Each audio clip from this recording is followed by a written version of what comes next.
Salut tout le monde, comment allez-vous? Moi ça va plutôt bien. Aujourd'hui on se retrouve pour une nouvelle vidéo pour parler d'un jeu annulé aujourd'hui. On va parler de E-Tail.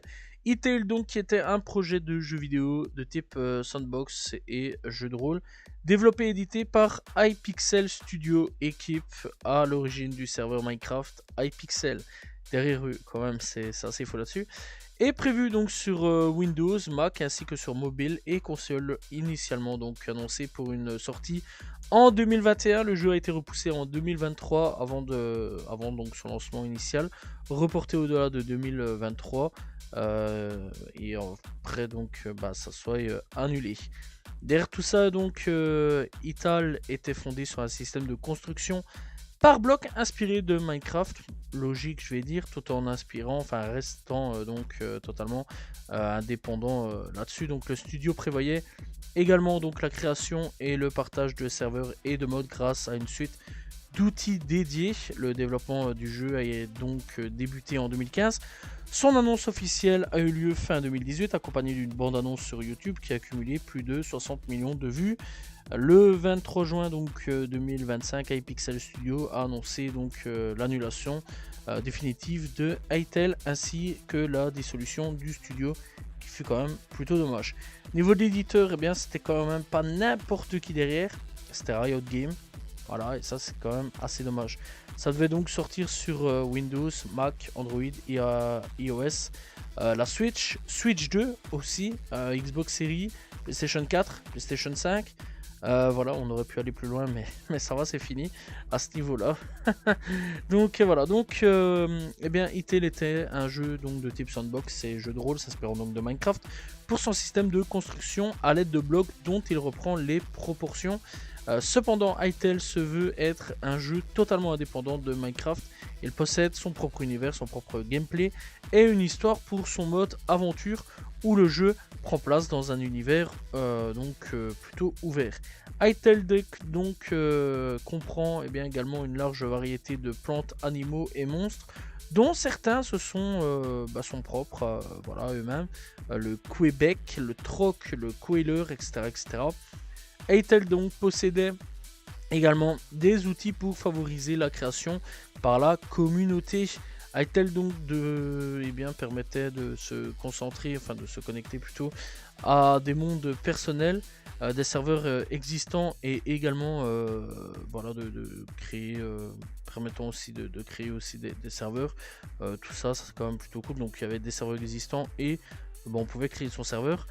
Donc le modding aussi sur les serveurs était disponible et les mondes personnels sont supportés aussi. Voilà, donc le modding pouvait supporter le monde personnel, etc. La connexion au serveur utilisant donc des modes a été présentée comme étant simplifiée dans tout ça. Au niveau donc des modes de jeu, eh bien, Tale est un jeu se présentant comme pouvant être joué de plusieurs façons, en aventure ou en mini-jeu ou en création. Voilà, donc vous pouvez vraiment faire à peu près comme Minecraft à ce niveau-là. Pour ce qui est de l'aventure, le joueur suit une histoire scénarisée en solo ou multijoueur. Elle se situe donc dans un univers principalement fantastique qui se situe technologiquement à l'époque médiévale. Ce monde donc comptera potentiellement plusieurs planètes. Donc il y aura sûrement des voyages, etc. Donc ça c'était quand même plutôt cool. Le joueur donc débute alors la partie sur la première planète du jeu nommée Orbis, qui se divise et donc en plusieurs territoires. Chaque zone donc possède son propre écosystème et ses propres créatures. Le joueur peut modifier le monde, mais cela demandera des outils et des ressources, voilà, comme le mode de survie de Minecraft. Voilà, encore une fois on rappelle quand même que c'est un peu une sorte de superposé de Minecraft, un peu différent sur certains points. Pour ce qui est donc des mini-jeux, eh bien il sera possible de jouer sur des serveurs online. L'équipe donc d'Hytale a assuré que les serveurs supporteront les mods seront donc faciles à rejoindre, bien aussi sans mode, voilà. Et donc il sera normalement possible de créer ses propres serveurs aussi dans tout ça. Pour la création, donc il était possible de modifier le monde et de créer sans se soucier de la gestion des ressources et des autres contraintes qu'imposent donc les versions scénarisées du jeu. Il est très similaire donc au jeu créatif présent dans Minecraft. Toutefois, Hytale est plus ouvert grâce aux outils supplémentaires intégrés tels que l'éditeur de terrain. Au niveau donc de son univers, eh bien Hytale pourrait compter plusieurs planètes. La planète donc Orbis, qu'on connaît déjà à peu près, est constituée d'environ 6 zones dont les noms définitifs n'ont malheureusement pas été divulgués. Donc eh bien, chaque zone possède son propre écosystème et ses propres créatures. Les zones ont toutes des aspects très différents, climat tempéré, aride, glacial, etc. etc. Donc j'imagine sûrement des zones de feu, voilà, et un peu tout quoi, désert, etc., etc. Une zone peut être divisée en plusieurs régions ou sous-régions. Les régions peuvent avoir des apparences plus ou moins éloignées, comme les plaines et les forêts. Elles sont plus difficiles à distinguer que les zones, que des zones, et donc correspondant à ce qu'un biome dans Minecraft. La grande majorité du paysage est générée procéduralement, et elle est donc couverte d'éléments préfabriqués, donc donjons, ruines, habitations, arbres, rochers, etc.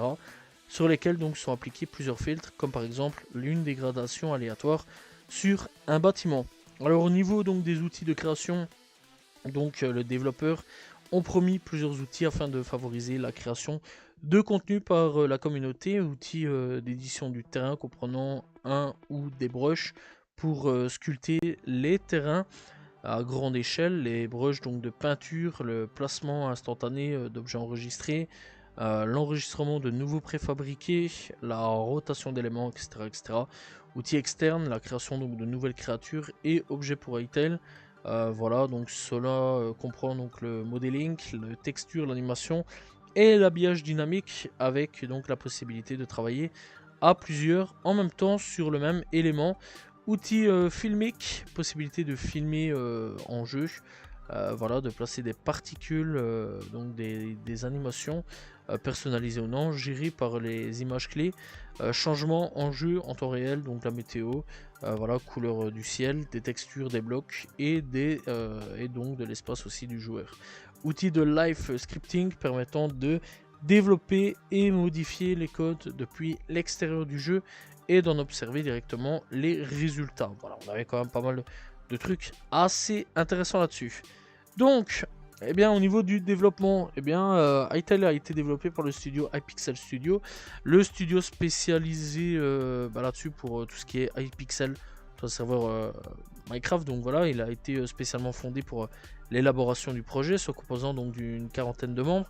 Certains d'entre eux sont notamment donc à l'origine du serveur Minecraft bien connu Hypixel, avec 14 millions de connexions uniques depuis 2018. L'équipe donc contient quelques Français et donc voilà des Strasbourgeois, 6 voilà là-dedans. Le développement du jeu a débuté en 2015 dans un relatif secret. Le jeu est développé avec des langages de programmation et voilà, donc c'est hashtag et Java. Le client est codé en C hashtag, tandis que les serveurs tournent en Java. Java qui, si je ne dis pas de bêtises, a été fermé il n'y a pas des années d'ici. Voilà. Et donc la majorité des développements, des développeurs travaillent depuis chez eux, bien que la création d'un bureau à Strasbourg fut d'actualité. Après donc la sortie de la bande-annonce en fin 2018, l'engouement autour d'Hytale amena les développeurs à revoir leur ambition à la hausse. Malgré que j'aurais peut-être pas revu mes ambitions à la hausse, voilà, je serais quand même resté modeste. Et peut-être même sortir le jeu pour dire qu'il soit sorti, je pense que ça aurait été bien. Les gens auraient été peut-être contents. Peu d'informations sur le scénario du jeu donc ont été révélées, pardon, car l'équipe souhaitait garder le secret jusqu'à la sortie du jeu, qui ne sera pas donc du tout. Les développeurs donc ont annoncé la priorité et donc la prise en charge des plateformes comme Windows et Mac, tout en ne niant pas des sorties sur d'autres plateformes que j'ai déjà citées. Hypixel Studio, donc c'est d'abord autofinancé grâce aux revenus engendrés par les serveurs Hypixel. Le studio a par la suite donc bénéficié du soutien de Riot Games, qui a investi plusieurs millions de dollars dans le studio, et le jeu qui fut finalement jeté à la poubelle. Riot a vraiment investi pour rien du tout, ce qui est quand même plutôt dommage. Leur projet est également soutenu par des investisseurs tels que Rob Pardreau, ancien directeur de la création de Blizzard Entertainment et concepteur principal de World of Warcraft, Mimkin, Blizzard Entertainment, et Peter Levine, qui est derrière Lionsgate. Voilà, lui c'est les films. À ce niveau-là, c'est loin du jeu. Encore une fois, les pauvres, investissement pour pas grand-chose. Donc, après tout ça, eh bien, en avril 2020, Hypixel Studio est racheté par Riot Games. Il a annoncé que l'équipe de développement ne change pas et que la sortie du jeu resterait prévue pour 2021. Et donc en juin 2020, Hypixel Studio acquiert finalement, enfin officiellement donc ses propres locaux, sachant qu'au début ils travaillaient chacun chez soi, ça on le rappelle. Et donc le 22 juillet 2022, eh bien l'équipe annonce dans une publication sur leur blog qu'ils sont en train de développer le client ainsi que le serveur en C++. Et c'est plusieurs bénéfiques, enfin que c'est plus bénéfique à ce niveau-là dans tout ça. Il sera donc plus facile à développer donc Hytale pour des multiples plateformes, le jeu sera plus performant et il le sera plus facile de patcher ainsi que de maintenir le jeu dans un état convenable. Le 23 juin 2025, Noxy, un des cofondateurs donc d'Hypixel Studio, annonce la fin du projet sur Twitter, aujourd'hui X. Ainsi donc, il explique que c'est une décision prise à contre-cœur, mais qu'après de longtemps de développement, le jeu n'est toujours pas à la hauteur de leur objectif. Il remercie l'équipe qui a travaillé sur le projet, Riot Games ainsi que la communauté. Et on va pas se mentir, ce qui est quand même plutôt dommage, c'est un jeu qui malheureusement a bien coûté quand même pas mal d'argent à pas mal d'investisseurs, pas mal de gens, etc. Pour que finalement le jeu ne sorte pas du tout, et ce qui est quand même plutôt dommage. Alors que dire de plus sur ce jeu là? Je pense franchement que ça aurait été peut-être un jeu qui aurait marché. En plus la communauté Hypixel est quand même fortement derrière, hein, le serveur Hypixel Minecraft, donc j'imagine que les gens auraient peut-être suivi. En plus de ça, il y a quand même pas mal de fans de Hypixel, Minecraft, etc. Là, il va y avoir un nouveau style de Minecraft débarquer, peut-être que les gens auraient suivi. Ça c'est dommage. Voilà, je pense que le jeu est toujours dans les cartons quelque part dans leur studio chez Riot Games, on va voir un petit peu où ce que ça a fini finalement, ou si c'est totalement la poubelle. Je trouve ça dommage, je pense que le jeu aurait pu être excellent, mais malheureusement on ne le saura jamais. Voilà, j'espère que vous avez apprécié la vidéo sur ce jeu annulé du nom de Hytale. N'hésitez pas donc à vous abonner, liker, commenter, partager. On se retrouve pour une nouvelle vidéo très prochainement pour parler d'un nouveau jeu annulé. Salut tout le monde, ciao ciao.